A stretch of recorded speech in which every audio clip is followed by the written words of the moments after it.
Welcome to the American Dream.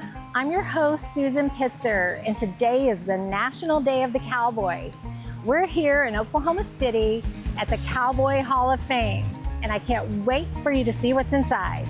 Let's go. All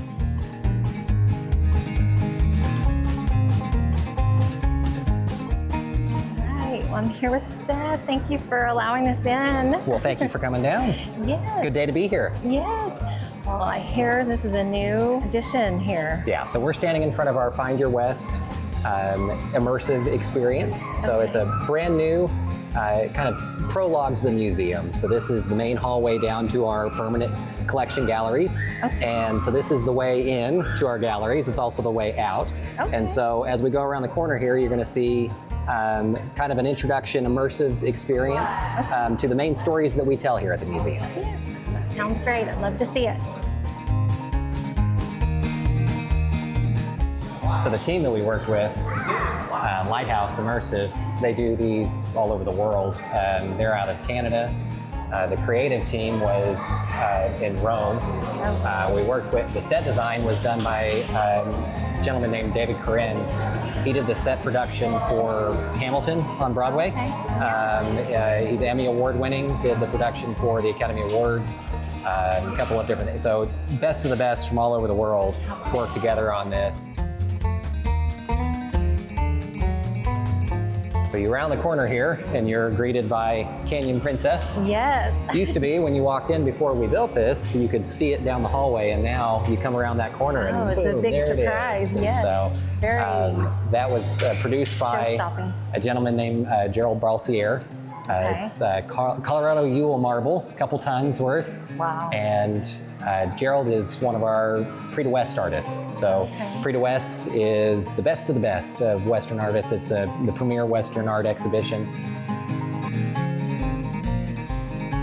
This piece right here by Ross Madison, and it's a falcon, but he was exploring the connection between automotive design and nature.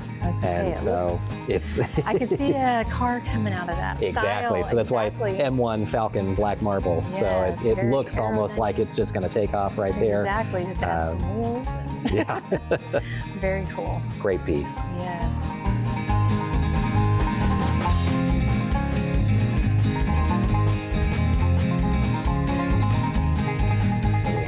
Tri-Vogel, Remington, Russell, Charlie Russell. So again, if you have no appreciation or no experience with Western art, you've probably heard Frederick Remington and Charlie Russell. And we've got some of the best collections of those artists outside of museums that have those names attached to them. Right. And so great chance to come and see those. Definite treasure here in Oklahoma. And this first piece actually is a Remington. It's right here front and center because it is a one of one. Not uncommon for there to be multiple castings of his pieces, but this particular piece, there is only one casting, and it's in our collection, and we have it up front here in the gallery.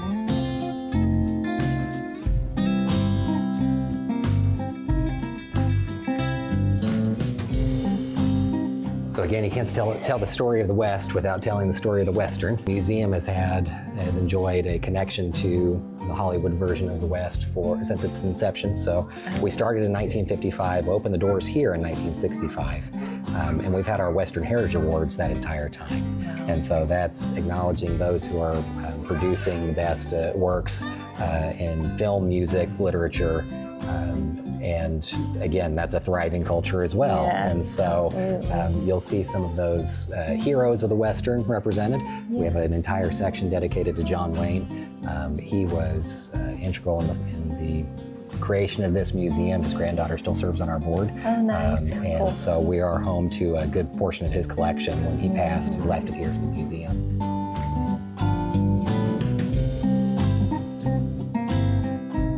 So now we're walking into our rodeo gallery. We are home to the National Rodeo Hall of Fame, have been since 1955, and this is the permanent place where we tell that story. And it starts here with one of the newest additions, our Charreria case, and so it explores the roots of rodeo going back to Mexican rodeo.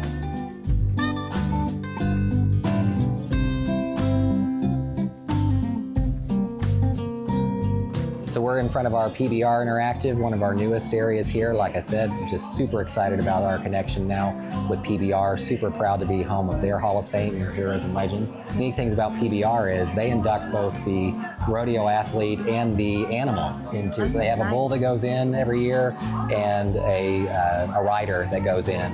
We try to tell people, if you haven't been to the Cowboy lately, you haven't been to the Cowboy. Yes. Because we've added a lot, and it's only going to continue.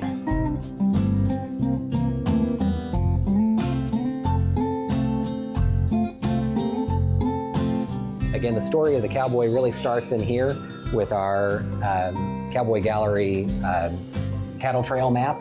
And so this is one of my favorite rooms as well, because you get an appreciation for cattle trails and where that story of the cowboy really started. Yes. And so it all started down here in Texas with longhorn cattle that needed to be moved up to railheads so it could go feed the rest of the country. And so this shows different cattle trails throughout the years. The oldest, actually, it started going from East Texas over to New Orleans because boat would have been easier. But you have the other cattle trails that were used. Chisholm going right past the museum here. And so we're actually on top of Persimmon Hill, which would have been a known location along the Chisholm Trail. We still have persimmons growing out back. And so kind of a fun connection here to the museum for those of us who are who grew up in this area. And then the Western Trail was another one that cut right through Oklahoma. But you can see it went all the way up into South Canada and all throughout the West. But the whole point of all of this was getting those animals to where people wanted those animals, or getting them from ranches later on to different railheads so that they could be shipped off and feed the country. Right, how cool, yeah.